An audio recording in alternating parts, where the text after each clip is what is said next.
Hello, everybody. My name is Christian Mastelak. You can call me Dr. Mastelak. You can call me Dr. M. You can call me Christian, sort of however you feel comfortable addressing me. I will be your instructor for Accounting 550 in the online section that we have. This video that I am making, I just wanted to introduce myself to you. You'll get a lot of my typing throughout the semester. You'll get a lot of interaction with me through Canvas and through the course material. But I wanted to let you know that there is a real person behind the scenes who will be keeping up with the course. I'll also do little update videos every week or so, sometimes twice a week, depending on the course content. Just to let you know that I am paying attention to what you're doing. The course does not run on autopilot from my end, and so I wanted you to get a sense of who the real person is behind the scenes.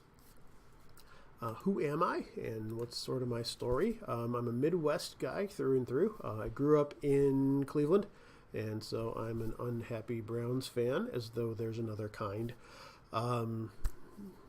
No fair weather fans, because there's no fair weather as far as the Browns are concerned, but it's sort of part of who I am.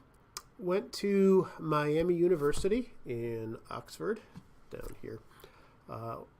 Majored in accountancy and operations management when I was there. And while I was there, I met my wife. And, well, she wasn't my wife when I met her, but I met someone who would become my wife.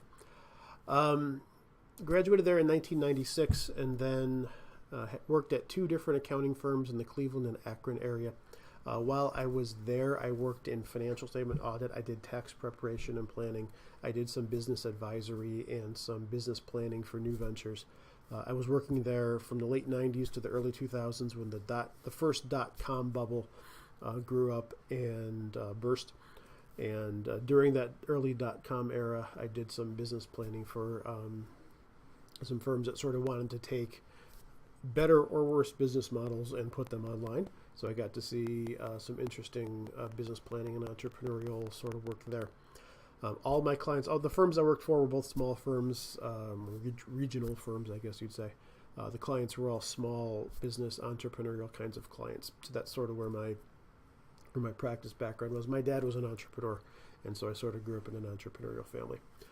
So after I was in practice for about 6 years, I realized I liked thinking about accounting, I liked talking about accounting, I liked teaching the new people who came into the accounting firms, but I'd sort of run my course in doing accounting, and I also realized that in order to stay in public accounting and sort of remain there, you kind of have to sell the firm. You've got to bring in new business, and I'm not a salesman by any stretch.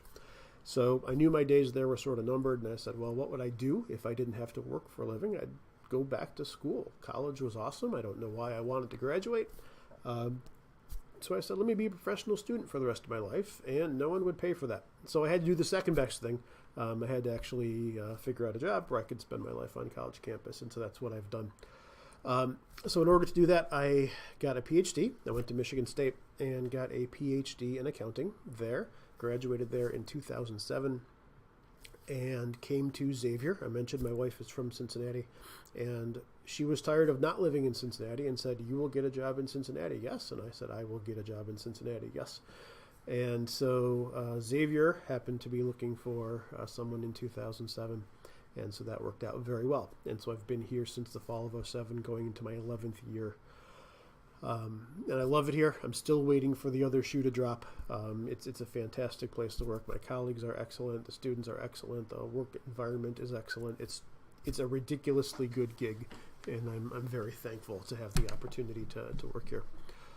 What have I taught since I've been here? I've taught this course, the managerial accounting course. I've taught it at the MBA level, the undergraduate level, the executive MBA level.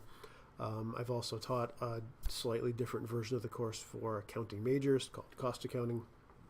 I've also taught financial accounting at the undergraduate and graduate level. I teach a course in the Masters of Accountancy program, and I'm also the director of the Masters program. So I'm a bit of a generalist, like everybody here at Xavier is in the accounting department, but managerial accounting is the course that I've taught most, and it's really sort of where my heart lies. I mentioned earlier my other undergraduate degree was operations management, and operations and accounting really come together in the managerial accounting course. What is the course about? The course is not a course intended to turn you into accountants. I know most of you are not accountants and you're not going to be accountants, and that's a perfectly fine thing. What this course is about is really about a couple things. It's about the logic of business, how profit happens, and how score is kept. I think it's helpful to think of accounting as scorekeeping. You kind of have to know what's going on in a business, and you have to know who needs to know what about it. And that tells you sort of how accountants do their work. I'm not trying to turn you into accountants, though, but I want to make you better informed consumers of accounting information. In a sense, what this course is about is giving you permission to ask your accountants at the places you work for better information, help you understand why they do what they do, how it's not usually the right answer to the question you want to ask, and how to get the right information out of them. Accountants are fine people, but they're busy and they're overloaded and they're effort averse just like everybody else. And so if you ask a simple question and you just take away the answer, the first answer you get, it might not be the right answer to the question you need. So really what I want to do with this course is make you as managers better informed consumers of the accounting information that you're going to get. Now, this D-, what does that represent? Well, that represents the first grade I ever got in an accounting course. My first financial accounting course as an undergraduate major. Before I became an accounting major, as an undergraduate student, I took my first accounting exam and got a D- on it. And that was the first D- I'd ever gotten on anything except handwriting and gym, which tells you something about me. But I was shocked. I was flabbergasted. And what I realized pretty quickly was accounting is a skill-building course. Accounting is not a course where you learn facts and you repeat them, but it's a course where you have to learn to do things, which is why I didn't do well, because I hadn't learned how to do things. So I eventually recovered, and I've made a career out of accounting. And part of why I did is because I learned, hey, there's real content here, and if I can figure it out, there's going to be a lot of value to add. So this course also is a skill-building course. You'll notice as you go through the course that you're going to be working on problems a lot. You're going to be going through the process of reading information and figuring out a strategy and solving the problem. That's what makes accounting practical and useful, is developing skill. So the way you develop skill is you practice. You have to work at it. So it's kind of like swimming or riding a bike or practicing martial arts or whatever it is you might want to achieve. If it's building skill, you can't watch other people do it. You've got to do it yourself. If watching other people developed skill, then I would be as skilled as Bruce Lee, and I'm not.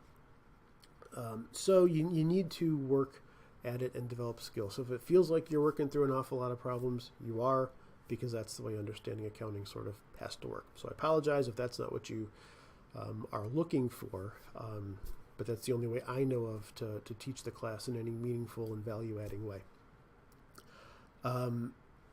It may be the case that a largely self-directed accounting course is not the best path for you. I've intentionally made it so that you work at your own pace on your own time, because Xavier's MBA students have lots of other obligations, family work, travel, all sorts of things. And so I wanted you to be able to work at on your own time, but it is an 8-week condensed course, and so it really has to be at the speed of the course, but you've got a lot of flexibility. That might be right for you, it might not. Consider carefully whether you've got the sort of self-discipline and self-structure to make the course work for you. So that's a little bit about the course and my sort of academic background. Personally, I've got a wife and 4 kids.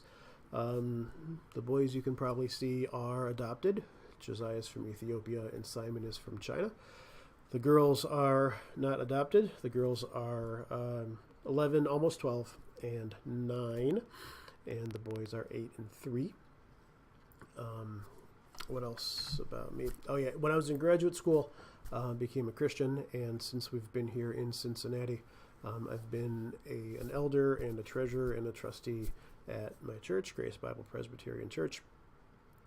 I love stringed instruments, anything that's got strings, frets, anything like that, I'll give a whirl. Guitar, banjo, ukulele, dulcimer, mandolin, whatever. If it's got strings, I'll pick it up and try to make a song out of it. Something else that's new for me this fall of 17, is I have started an online master's degree from Reformed Theological Seminary. So I'm going to be an online distance learning student just like you all are. So I know a little bit. I've taken one online course so far before I started the master's degree, and I'm going to start that now. So I'm going to be sympathetic. I'm going to be in the same boat you're in. That's something additional to my full-time job, just like for many of you, Xavier's MBA is additional to your full-time job. And so I understand the entirety of your schedules. And so the work that I ask you to do in this course is intended all to be helpful. I'm not having to go through exercises just because I want to waste your time. I hope we'll see as we go through the class that I take what I do seriously. I try very hard to be worth your time and money. I try not to take myself too seriously, but I try to take what I do very seriously. Always feel free to let me know if anything that I'm doing could be done better, if I'm not doing things that could be helpful, if I'm doing things that are unhelpful to you. I can't obviously customize the class for every single request, but I will certainly do everything I can to make the class more productive for you. So I hope that was helpful. I hope you have a good semester. This is my job. This is what I've chosen to do, and so I want to make it as helpful for you as possible. So I'll see you in the course. Thanks. Take care. Have a good day.